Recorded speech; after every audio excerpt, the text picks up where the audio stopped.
I stood in front of the mirror, the dim glow of the bedside lamp casting shadows across my face. My reflection looked back at me, a 52-year-old woman who once felt alive, now reduced to a shell of someone she barely recognized.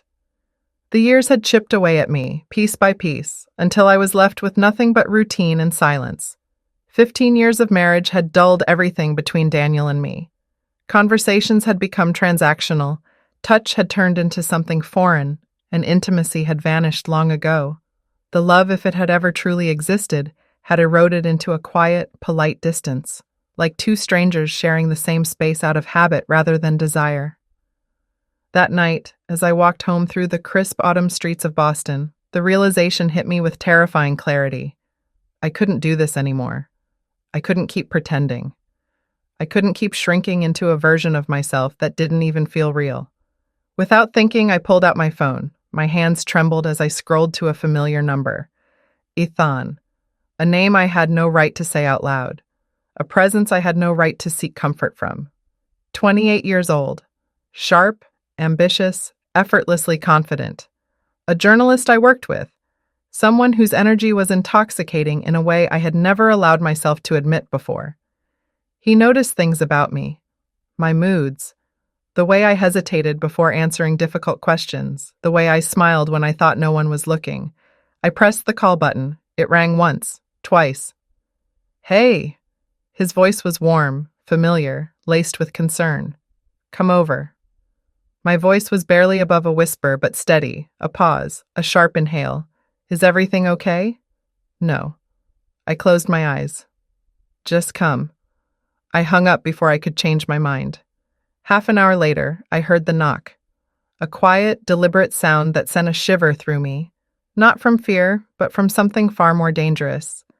Daniel was in his studio, where he spent most of his nights, lost in online chess games that mattered more to him than I did. He wouldn't hear. He wouldn't even notice. I opened the door, and there he was, Ethan. His dark hair slightly disheveled, a jacket thrown over his arm, his sharp blue eyes scanning my face. You sure about this? His voice was low, uncertain. I stepped aside, letting him in without answering, because I wasn't sure, because I didn't even know what this was. We walked onto the balcony. The cold Boston air bit at my skin, but my pulse was racing, warming me from the inside. He stood close, too close, and the space between us felt charged, like something fragile stretched to its limit. You look different. He studied me, his voice softer now. I laughed quietly, shaking my head. I feel different. We talked about work, about life, about the things that slowly eroded people when they weren't paying attention. His presence made me feel seen, like I wasn't invisible, like I wasn't just someone's wife, someone's obligation. Then, his hand found mine. Just a simple touch, his fingers brushing against my palm, testing, waiting. It was nothing, and yet it was everything. I didn't pull away. The next morning, I packed a small bag and left without saying much to Daniel, just a simple, I have a work trip, I'll be back in 2 days. He barely looked up from his laptop. It was a lie. I drove out of the city, heading toward the coast, where the ocean stretched endlessly, where I could disappear for a while and figure out who I was when I wasn't just someone's wife. The hotel was small, quiet, the kind of place where no one asked questions. The room smelled of fresh linen and salt air. I dropped my bag on the floor and sat on the edge of the bed, staring at my phone. Ethan's last message was still there, waiting. If you want me to, I'll come. I had ignored it, for hours, but the words burned into me, demanding an answer. I started typing, then deleted it, then typed again. Come. A single word. No explanation, no hesitation. The moment I sent it, my heart pounded so hard I thought I might be sick. Hours passed. I showered, changed into something comfortable, walked along the beach with my hands stuffed in my pockets, the wind tearing at my hair. I watched couples pass by, some laughing, some walking in silence, some not even noticing each other. I wondered which of them were happy. By the time I returned to the hotel, the sky was bruised with the deep shades of evening. Then, a message. I'm here. I walked down to the lobby, and there he was, leaning casually against the reception desk, hands tucked into his pockets, looking like he belonged anywhere but here. His eyes found mine instantly, locking onto them with an intensity that sent heat curling through my stomach. No words, no need for them. We walked outside.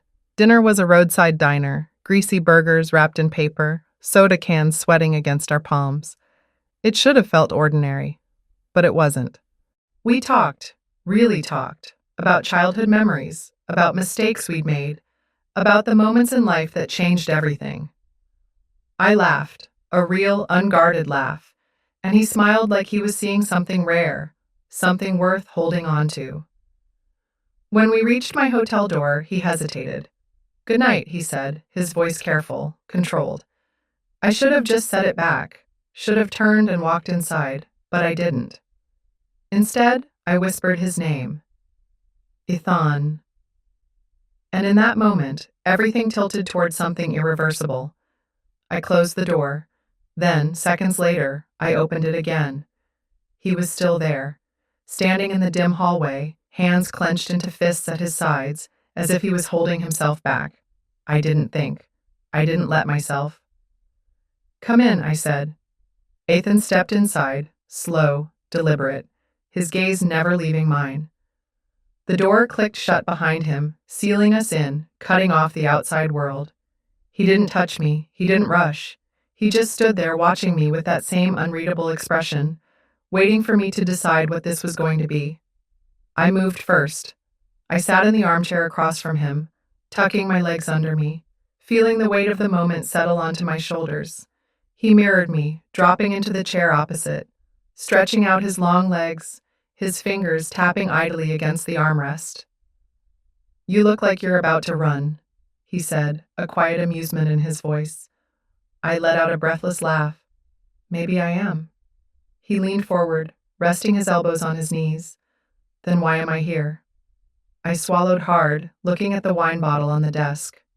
I stood, poured 2 glasses, but my hands shook when I handed him his. He took it, fingers brushing against mine, sending a jolt through my skin. "You don't have to be afraid," he said, his voice softer now. "Of this, of me. I'm not afraid of you." I forced myself to meet his eyes. "I'm afraid of myself."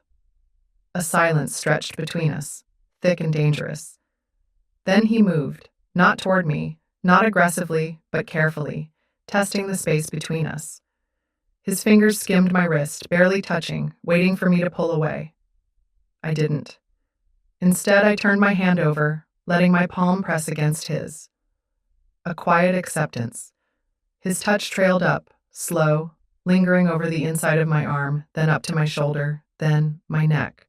I shivered, not from fear, not from regret, but from something I hadn't felt in years. "Tell me to stop," he murmured, so close now that his breath was warm against my skin. I could have, I should have, but I didn't. I reached for him instead.